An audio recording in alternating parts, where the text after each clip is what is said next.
The US dollar rises amid the decision of the Federal Reserve regarding its monetary policy and Jerome Powell's following press conference. Despite the announced intention to take drastic measures, the US regulator did not seem to be willing to soften its monetary policy aggressively.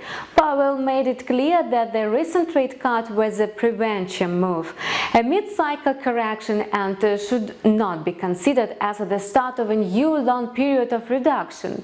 Notably, even yesterday's decision was not unanimously adopted.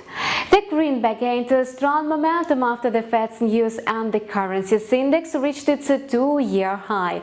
Today, the US dollar index resumed its growth from the opening of the session at 8.3% and consolidated near 98.80. The euro-dollar pair is trading near 1.1040 around its one-year low of 1.1030. The single currency is likely to remain under pressure as the European Central Bank prepares to take new measures to soften its monetary policy.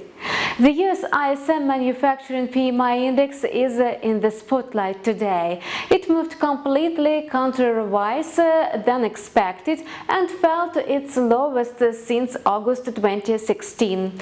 Meanwhile, market sentiment has not changed. Traders are waiting to see the reports from the United States Department of Labor tomorrow. The USD CAD pair surged to its one-month high of 1.3220 during the European trade.